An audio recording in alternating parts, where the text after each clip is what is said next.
Bonsoir à tous, bienvenue dans ce JT du mardi 16 juillet 2024, du lundi au vendredi à partir de 18h, l'essentiel de l'actualité du Grand Grenoble.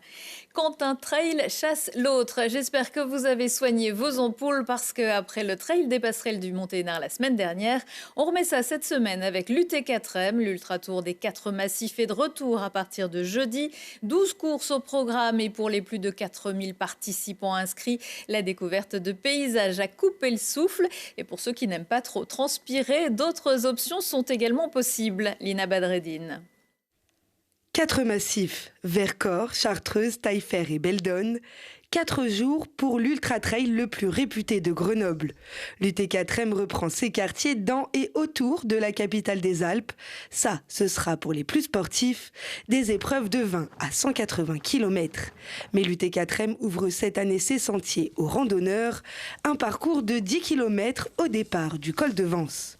La randonnée qui va permettre aux Grenoblois, aux Grenobloises qui ne sont pas coureurs, qui ne sont pas trailers, d'emprunter une partie du chemin et de pouvoir encourager, parce que c'est ça aussi qui est important. Car l'événement se veut populaire et ouvert à tous jusqu'à l'arrivée grâce à des animations. Des animations à destination notamment des familles et des enfants, qu'ils soient accompagnants des coureurs ou des gens du centre de Grenoble. Donc des animations plutôt tournées vers les sports de nature et les sports outdoor. On aura par exemple une très grande animation biathlon course à pied tout l'après-midi du samedi, organisé par l'ESF Chartreuse. Et puis le dimanche, il y aura quelques petites surprises, mais on peut déjà dire une course au trésor, une chasse au trésor qui sera organisée, qui sera libre d'accès tout le week-end.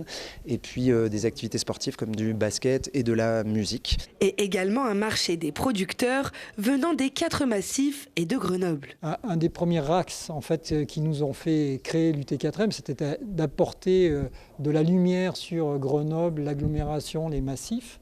Et petit à petit, en grossissant, on a un poids économique quand même sur l'agglomération, puisque les coureurs qui viennent et leurs familles dépensent de l'argent. Nous-mêmes, on dépense de l'argent en tant qu'organisateurs. On amène en fait des moyens à des producteurs locaux, ce genre de choses. Et puis en termes de tourisme, ça donne un éclairage particulier sur une agglomération qui se trouve au milieu des montagnes. Donc les gens peuvent aborder aussi bien des dimensions culturelles que des dimensions sportives avec les massifs qui nous entourent. 4000 participants sont attendus à l'événement. Combien franchiront la ligne d'arrivée? Affaire à suivre. L'UT4M, c'est aussi depuis 6 ans un laboratoire à ciel ouvert durant lequel des chercheurs grenoblois tentent de mieux comprendre les performances des cobayes, des trailers.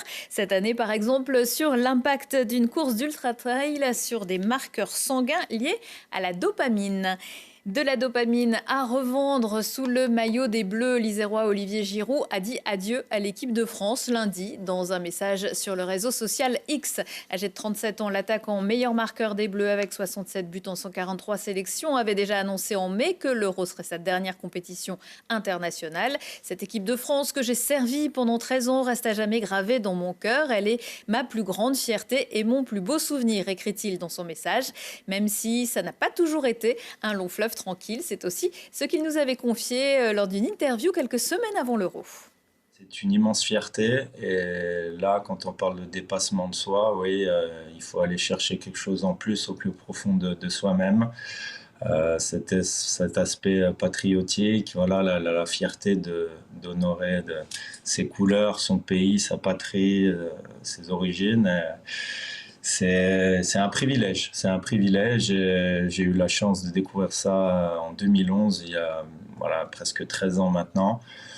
Et je suis toujours le petit garçon qui rêvait, à chaque fois que je porte ce maillot, le petit garçon qui rêvait un jour de jouer en équipe de France. Et comme je l'avais dit à mon pote en 98, un jour, moi, je serai champion du monde à mon tour. Et voilà, l'histoire est belle. J'imagine que beaucoup de jeunes aussi, notamment de la région, mais dans toute la France, avaient dit ça à cet âge-là.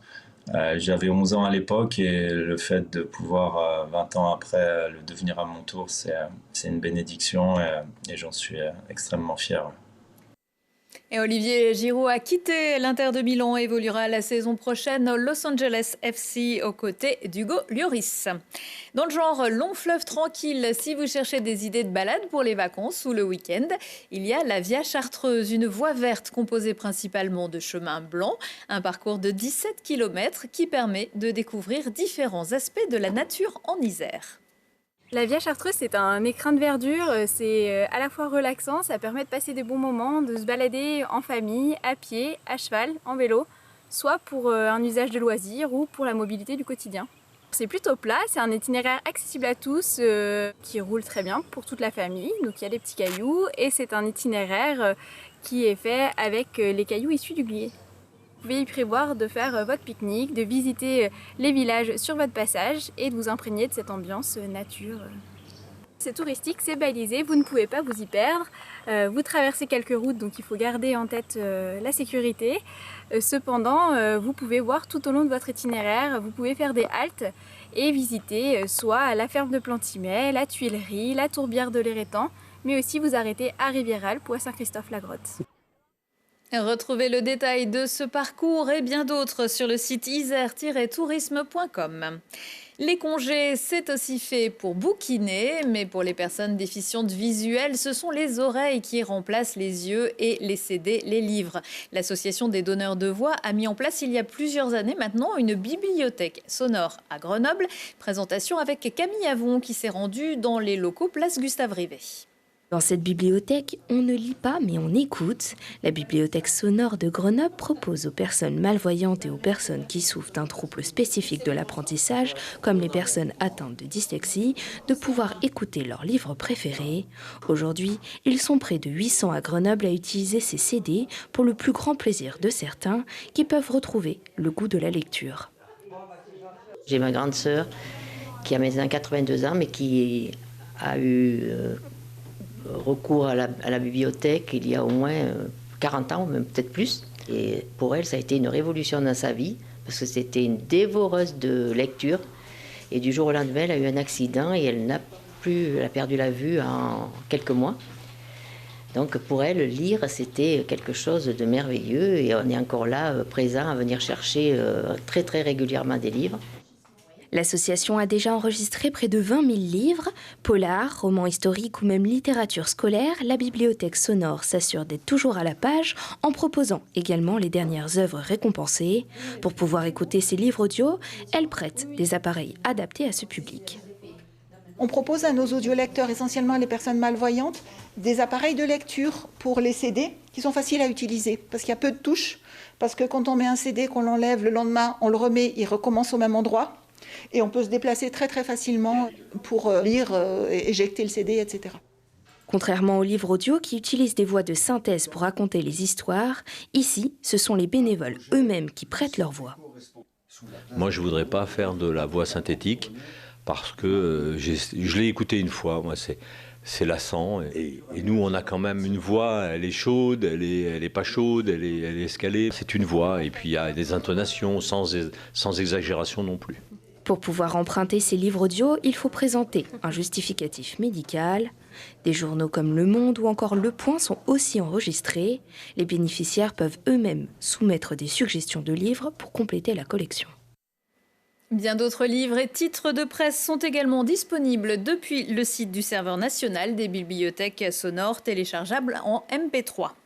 Des idées de sortie mercredi pour les petites sorcières et les petits sorciers dans les entrailles de la Terre. La Fée Mélusine a besoin de vous tous les mercredis après-midi de juillet et août. Après une petite marche d'approche le long de la rivière, partez à la découverte des cuves de Sassenage. Testez vos connaissances et aidez Mélusine à retrouver ses pouvoirs dérobés par la sorcière Ombala. Une visite destinée aux 6-10 ans accompagnée d'un adulte. Pensez à prendre une petite laine. La température de la grotte est de 12 degrés toute l'année. En plein air, cette fois, c'est Kiki la petite sorcière qui vous attend dans le quartier Prémol à Grenoble pour une découverte sur grand écran de ses aventures imaginées par Hayao Miyazaki. L'animé sera projeté à la tombée de la nuit dans le square Louis Collet. Mais dès 18h30, la Maison des Habitants invite le public à participer aux jeux et animations proposés par les associations partenaires du quartier. Une soirée gratuite. C'est la fin de ce JT. Retour de l'actu dans 1 heure et en replay sur télégrenoble.net. Excellente soirée à tous.